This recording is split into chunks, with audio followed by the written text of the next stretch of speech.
Sejak era reformasi tahun 1999, Majelis Permusyawaratan Rakyat menjadi lembaga negara dengan wajah baru. Reformasi yang menghasilkan perubahan konstitusi sesungguhnya telah melucuti tugas MPR yang dianggap tidak sejalan dengan semangat demokrasi. Selain tak lagi menjadi lembaga tertinggi negara, MPR juga diputuskan tidak mempunyai kewenangan untuk memilih presiden dan wakil presiden. Berdasarkan pasal 3 Undang-Undang Dasar 1945, MPR bertugas untuk mengubah dan menetapkan Undang-Undang Dasar sebagai hukum dasar negara. Jabatan sebagai pimpinan MPR pun dianggap krusial. Meski tak sedikit yang menganggap jabatan pimpinan MPR hanya menjadi pemanis belaka, lantaran pada kenyataannya isi Undang-Undang Dasar 1945 tak pernah tak sejalan dengan demokrasi di Indonesia. Amin Rais, Hidayat Nur Wahid, dan almarhum Taufik Kimas adalah pimpinan MPR yang lahir di era reformasi. Mereka pun dianggap tokoh yang mampu merekatkan anggota dewan untuk menjalankan amanah konstitusi sebagai wakil rakyat. Dan hari ini pimpinan MPR periode 2014 hingga 2019 akan dipilih. Akankah pimpinan MPR terpilih mampu merekatkan seluruh partai politik di gedung Dewan Terhormat?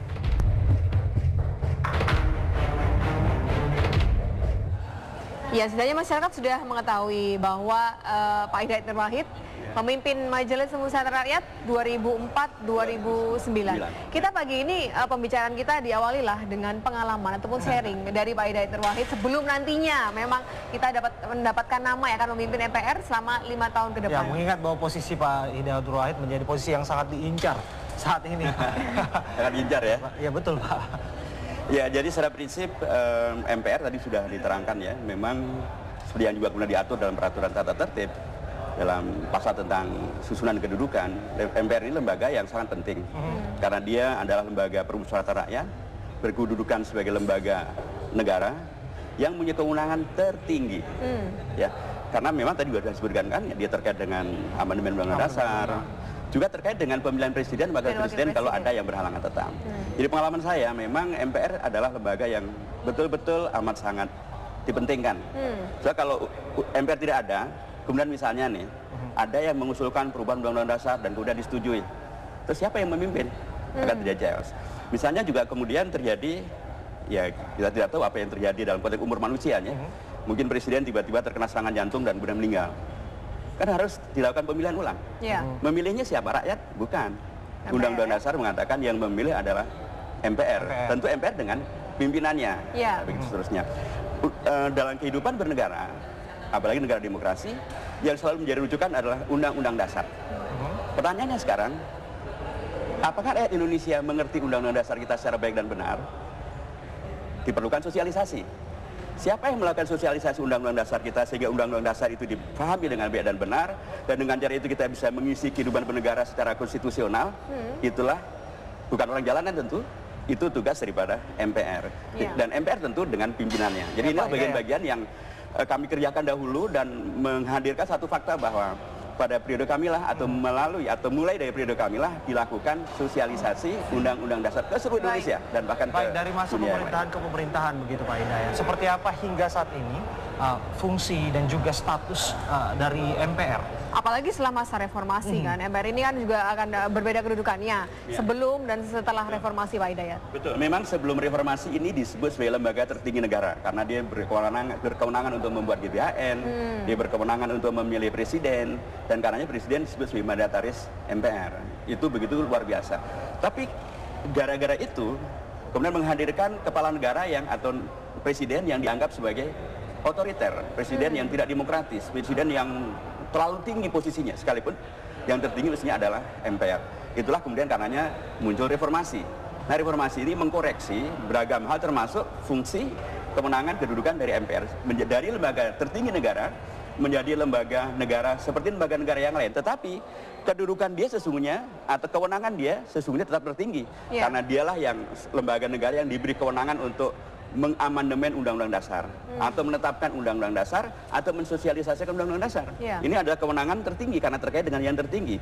Juga terkait dengan yang tertinggi yang lain yaitu presiden dan wakil presiden. Dalam hal ketika presiden dan wakil presiden ada yang berhalangan tetap dan harus dipilih kembali, itu kewenangannya ada di MPR. Dan itu ada fakta konstitusional dan karenanya MPR tetap lembaga yang sangat dipentingkan karena bangunan sistem bernegara kita memang orang sering mengatakan ini kita yang bukan-bukan ini.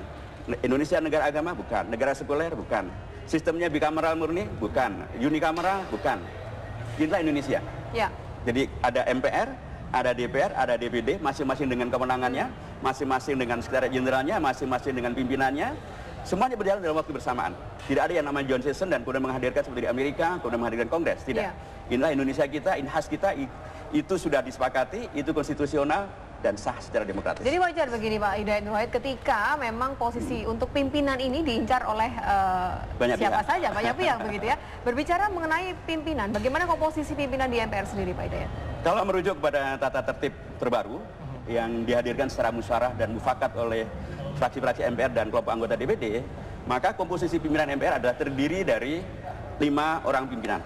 5 orang pimpinan itu mengakomodasi rekan-rekan dari fraksi-fraksi di DPR dan kelompok anggota di DPD. Komposisinya, kalau merujuk kepada semangat daripada tata tertib ini adalah 1 orang ketua dan 4 wakil ketua, 4 dari fraksi-fraksi yang ada di DPR dan 1 dari DPD dalam satu paket. Jadi kayaknya nanti berbeda dengan pemilihan pimpinan DPR akan terjadi voting. Mengapa? Karena yang diperlukan hanya 4 nama dari partai-partai dan koalisi Merah Putih sudah memenuhi dan melampaui, kita punya 6 partai. Koalisi Indonesia Hebat ada 4 partai. Sudah memenuhi juga ya kalau begitu ya? Artinya bisa. Ya bisa. Beda dengan pemilihan pimpinan DPR kan, mereka merasa dan kemudian mereka walk out. Ditambah dengan DPD. Nah DPD nanti hari ini mereka akan mengerucutkan dari 9 nama itu mereka akan sampaikan kepada pimpinan fraksi-fraksi di DPR, maaf di MPR, untuk kemudian dipilih 2 orang. Baik. 1 untuk koalisi Merah Putih, 1 untuk koalisi Indonesia Hebat. Dan yang berasal di DPD ini ya? Iya. Mungkinkah formasi ini akan tiba-tiba berubah dengan adanya pembahasan tata tertib nanti yang akan dilakukan antara masing-masing partai dan juga lobby-lobby politik yang terjadi di DPR? Kemungkinan berubah sangat ada ya, karena memang kita sudah mendengar pernyataan dari kawan-kawan dari DPD dan juga dari kelompok koalisi Indonesia Hebat. Mereka menginginkan misalnya agar dipimpin oleh DPD. Mereka bahkan menginginkan agar tidak lagi mempergunakan paket. Dan bahkan mereka sudah mengajukan ke Mahkamah Konstitusi untuk melakukan judicial review. Ya, mereka menginginkan tidak ada lagi voting tapi musyawarah mufakat. Saya ingin menegaskan bahwa kami koalisi Merah Hebat, koalisi Indonesia Merah Putih, ya, koalisi Merah Putih, kami menegaskan kami sangat mendukung musyawarah mufakat. Tapi bukan begini, musyawarah mufakat itu jangan diartikan bagi-bagi kekuasaan. Musyawarah mufakat juga artinya adalah bisa saja kita bermusyawarah, tapi kita mufakat untuk tidak mufakat. Melakukan voting misalnya. Voting adalah satu fakta historis. Jadi kalau ada orang yang mengatakan selama ini tidak pernah ada pemilihan untuk ketua MPR, tidak pernah ada voting.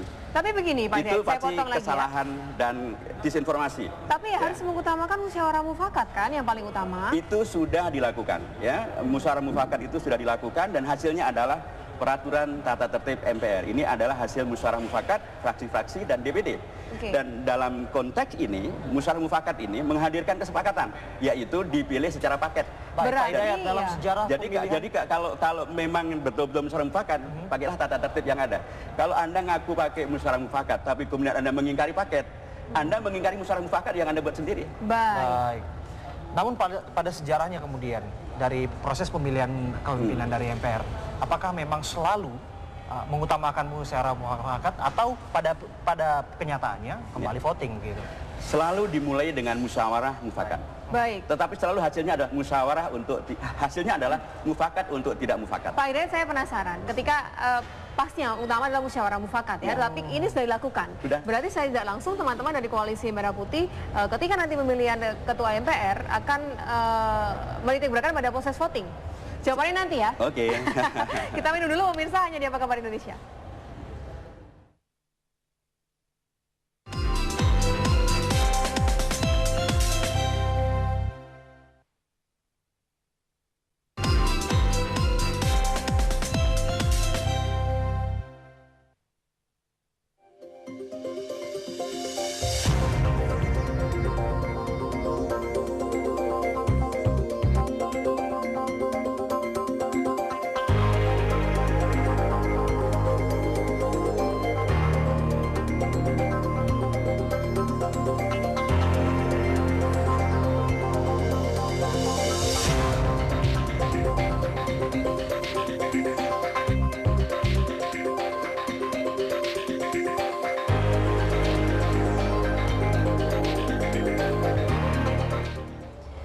perlu ya disaksikan adalah daftar Ketua MPR dan salah satunya yang sudah hadir bersama kita di sini Pak Hidayat Nurwahid.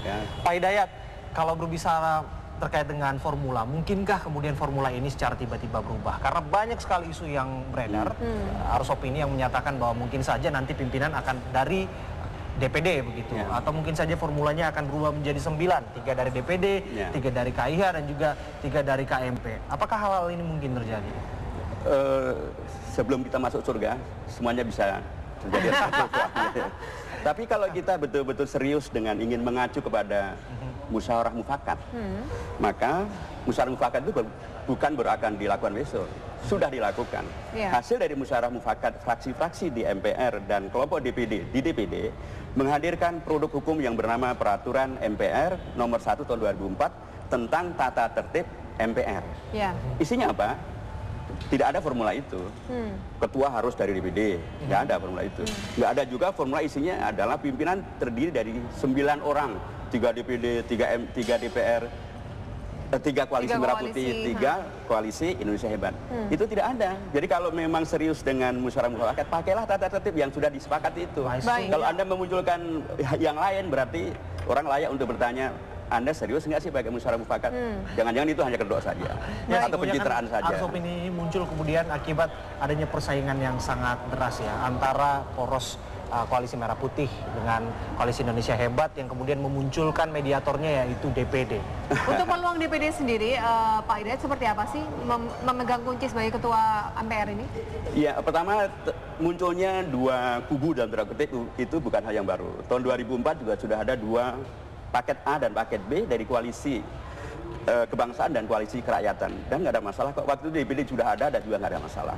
Tahun 2009, DPD malah sangat kecewa. Karena ada satu kelompok politik yang kemudian mengambil 1 orang anggota DPD tanpa dimusyawarah dan dimufakatkan di internal DPD. Nah itu realita gitu ya.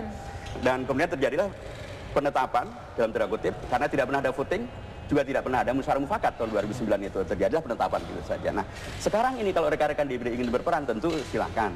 Tetapi membayangkan bahwa seolah-olah koalisi Merah Putih dan koalisi Indonesia Hebat tidak bisa menyelesaikan masalah, saya kira juga tidak benar. Kita sudah menyelesaikan begitu banyak masalah ya, apapun kondisinya, tapi ternyata kita baik-baik saja. Setelah pemilihan ketua DPR, akur-akur saja kok, nggak pernah ada konflik antara, sekalipun memang dalam pemilihan ketua DPR kita semua menyayangkan ada sekelompok anggota DPR bukan dari koalisi Merah Putih, harus sebutkan demikian karena orang sudah mengatakan, oh DPR kayak anak kecil. Itu tidak terjadi dalam konteks kami di koalisi Merah Putih. Koalisi Merah Putih tidak ada yang ke depan, apalagi nunjuk-nunjuk ketua sidang, apalagi pakai mijit-mijit. Tidak ada. Berbicara lagi mengenai posisi Ketua MPR ini, Pak Hidayat Nurwahid, ada yang mengatakan bahwa mekanisme voting dalam pemilihan Ketua MPR ini tidak pernah dilakukan dalam sejarahnya. Apa memang benar seperti itu? Kalau kita mengerti sejarah, pasti tidak mengatakan begitu. Karena fakta tentang pemilihan pimpinan MPR pada era reformasi ini, semuanya tidak mempergunakan prinsip musyawarah mufakat. Lebih mengarah kepada voting. Tahun 99 ada 9 kandidat. Kemudian dilakukan voting terbuka. Yang menang Pak Amin Rais. Tahun 2004 ada 2 koalisi. Di pada saat Anda memimpin ya? Iya. Ada 2 koalisi, koalisi kebangsaan dan koalisi kerakyatan, paket A dan paket B, voting terbuka, dan saya, koalisi kami dimenangkan sekalipun hanya dengan selisih 2 suara saja, tapi voting. Tahun 2009, sebenarnya ada dua arus juga, tapi kemudian terjadilah ada pihak yang kemudian mengambil DPD tanpa musyawarah mufakat dari DPD, ditetapkan begitu saja, dan terjadilah pemilihan Ketua MPR tahun 2009. Menurut saya tidak mempergunakan prinsip voting, tapi juga tidak musyawarah mufakat. Mengapa tidak musyawarah mufakat? Karena DPD tidak dilibatkan. DPD sangat marah. PKS sudah tidak pernah mengajukan calon. Jadi tidak musyawarah mufakat, tidak juga voting. Ya ditetapkan begitu saja. Ya sudah, itu menjadi keputusan dan terjadilah. 2014 ini memang muncul 2 koalisi. Koalisi Indonesia Hebat dan koalisi Merah Putih. 2 koalisi yang sangat konstitusional, yang sangat demokratis. Mereka melakukan kegiatan-kegiatan sangat demokratis, bahwa ada yang melakukan tindakan-tindakan maju ke depan, mencaci maki dan atau melakukan teriakan-teriakan, itu bukan dari koalisi Merah Putih. itu silahkan rakyat untuk menilai. Tetapi membayangkan bahwa seolah-olah ini akan terjadi chaos dan lain sebagainya. Kami di Koalisi Merah Putih tidak punya agenda chaos. Kami tidak punya agenda sekedar menang-menangan. Mari kita lakukan semuanya secara demokratis, secara terbuka. Kalau kemudian DPD ingin melakukan peran, silahkan.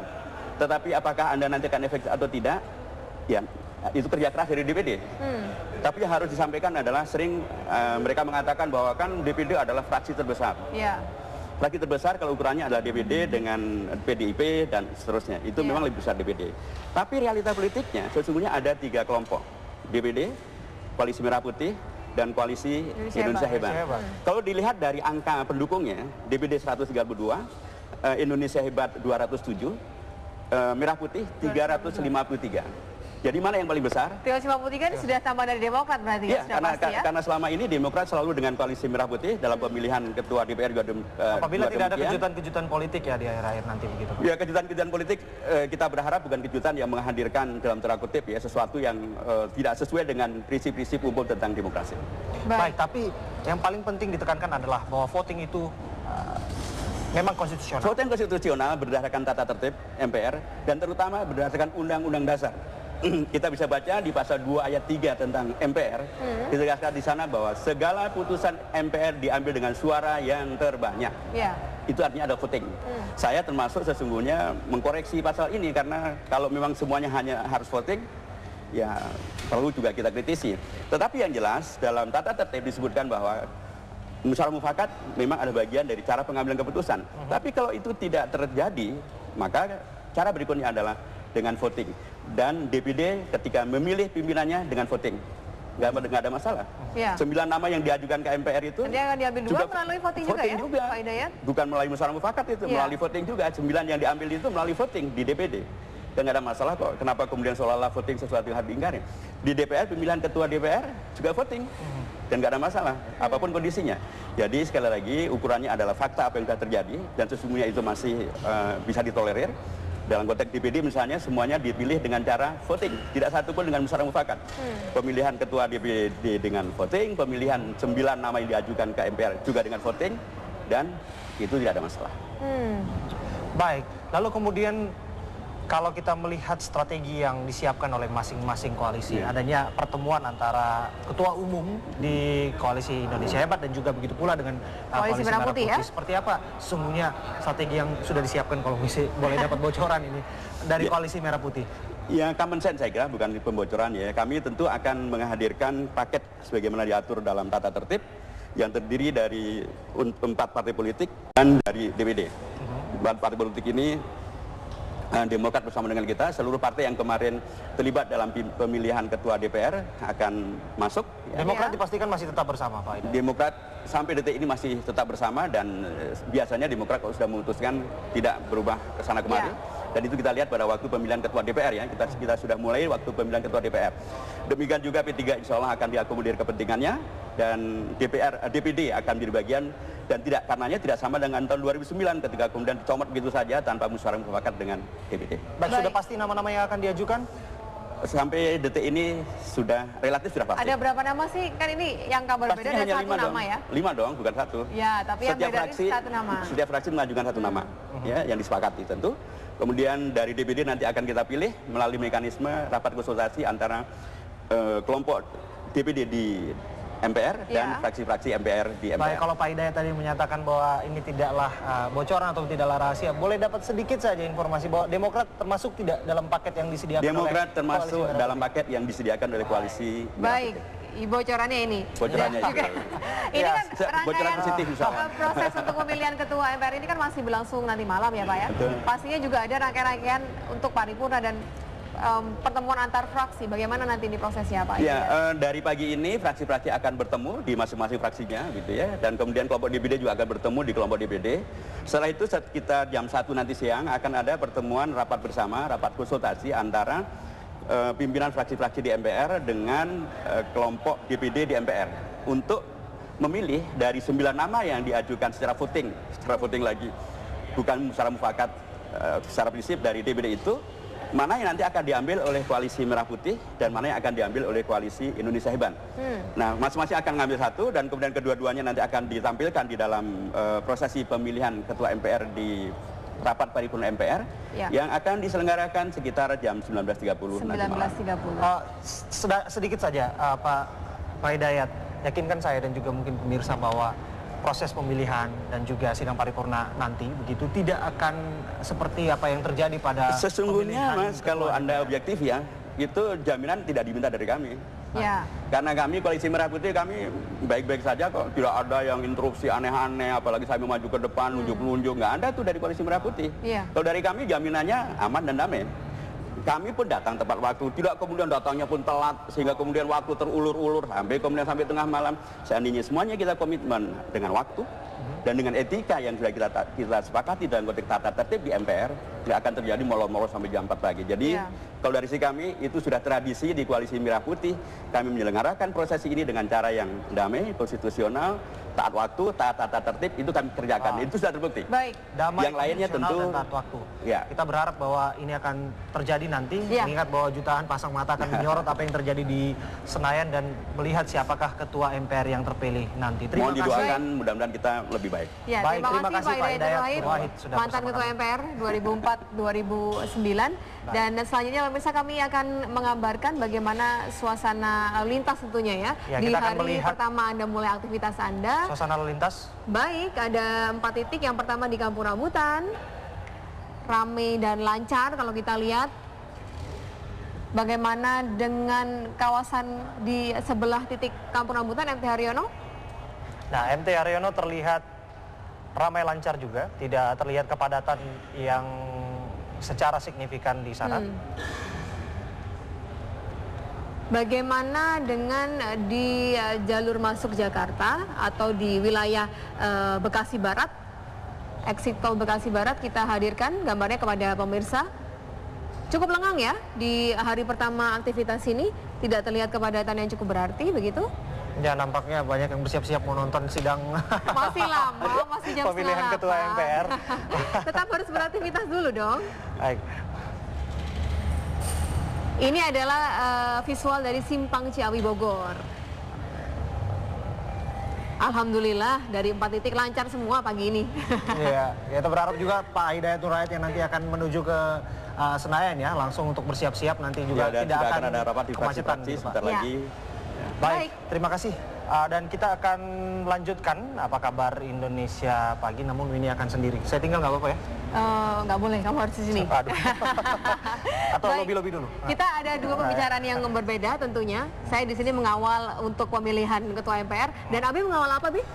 Yang pasti saya akan walk out. Tapi kali ini saya akan walk out, akan menuju ke DPRD. Ada bahasan lain yang akan kita bahas di sana. Ini adalah terkait dengan jelang rapat paripurna anggota DPRD untuk pengesahan pengunduran diri Joko Widodo jelang nanti akan dilantik sebagai Presiden Republik Indonesia 20 Oktober. Kami sudah dulu.